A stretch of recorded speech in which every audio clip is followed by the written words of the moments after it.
हमारे सभी YouTube family को बहुत बहुत जय जय श्री सीताराम। जैसा कि हम सभी को मालूम है कि अपने जीवन में किसी भी कार्य को करने के लिए हमारे को तर्क शक्ति और सोचने की बहुत ज़रूरत पड़ती है।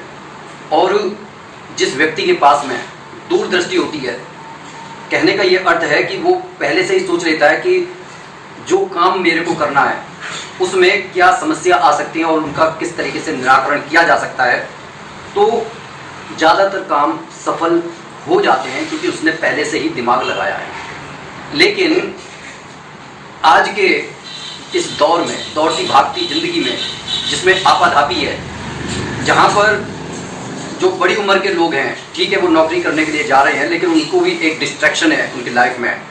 और सबसे ज़्यादा डिस्ट्रैक्शन इस समय स्टूडेंट्स की लाइफ में होता है। क्यों? क्योंकि अभी उन्होंने जीवन को सिर्फ इतना देखा है कि भाई मेरे को मज़े करने हैं।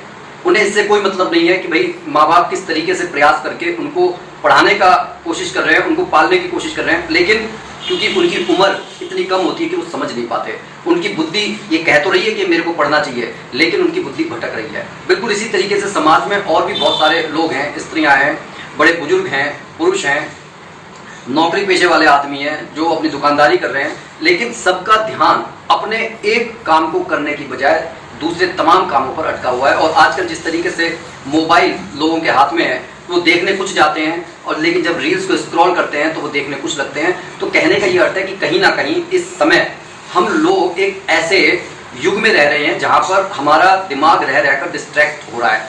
तो इसका सबसे अच्छा उपाय यही है कि हमारी जो बुद्धि है वो भटके नहीं, और बुद्धि भटके नहीं और हमारी बुद्धि बढ़े और हम अपनी समस्याओं का निराकरण कर सके। इसके लिए हमारे को संकट मोचक गणेश भगवान की शरण में जाना होता है। आपको ये जो छोटा सा उपाय है, अगर आप बुधवार को कर लेते हैं तो आप तमाम ऐसी समस्याओं से बच सकते हैं कि नज़रदोष से बच सकते हैं, जो आपकी बुद्धि डिस्ट्रैक्ट कर रही है आप उससे बच सकते हैं। किसी काम को आप फोकस में करना चाहते हैं आप उसे कर सकते हैं। करना आपको यह है कि बुधवार के दिन अपने घर के मंदिर में आप लाल कलावे को रख लीजिए और 21 बार आप श्री गणेशाय नमः या ओम गणपतये नमः का जाप कीजिए। और उसके बाद में उसको कलावे को अपने हाथ में लेकर आप इस तरीके से कहेंगे, वक्रतुंड महाकाय सूर्यकोटि संप्रभा निर्विघ्नं कुरु मे देव सर्व कार्येषु सर्वदा। जिसका अर्थ ये होता है कि टेढ़ी सूंड वाले और विशाल देह वाले, करोड़ों सूर्यों की तरह जगमगाने वाले, हे गणेश भगवान, मेरे जीवन में आने वाले सभी संकटों को आप दूर कर दीजिए। इस तरीके से बोलते हुए आपको उस कलावे में 7 गांठें जो हैं बांध लेनी है।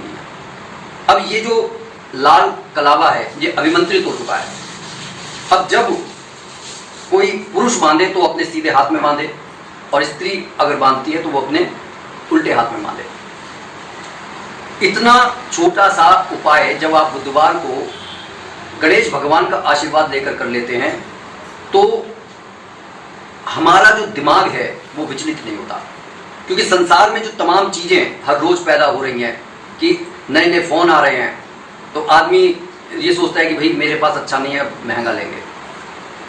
नई नई ड्रेसेस आ रही हैं तो आदमी ये सोचता है मैं ये पहन लूँगा तो ज़्यादा अच्छा लगूंगा। इवन लोग इतना प्रयास करते हैं कि लोगों के रिश्ते तोड़ने की कोशिश करते हैं कि भाई उस व्यक्ति का उसके साथ संबंध है, उसका संबंध तो मेरे साथ होना चाहिए। इस तरीके से गलत प्रयास करने की कोशिश करते हैं। तो ये जो दिमाग में जो एक नकारात्मकता होती है और खोखले विचार आते हैं, इनसे ये जो हैं आपके जीवन से धीरे धीरे हटने लगेंगे। नज़र दोष की समस्या दूर हो जाएगी और गणेश भगवान का आशीर्वाद तो मिलेगा ही। तो इस कलावे के उपाय को अपने जीवन में अवश्य करें, क्योंकि कलावा अपने आप में एक सुरक्षा कवच भी होता है। तमाम समस्याओं से वैसे भी निराकरण करवाता है। हमारे सनातन धर्म में किसी भी पूजा पाठ में कलावे को इतनी प्रधानता दी जाती है कि उसको रक्षा कवच की तरह बांधा ही जाता है। तो कैसी लगी ये वीडियो कमेंट करके जरूर बताइएगा, और हमारे से जुड़ने के लिए इस चैनल को जरूर सब्सक्राइब कर लें। अपने इष्ट का नाम कमेंट बॉक्स में अवश्य लिखें। इसी के साथ मैं अपनी वाणी को विराम दे रहा हूँ। बोलिए जय जय श्री सीताराम।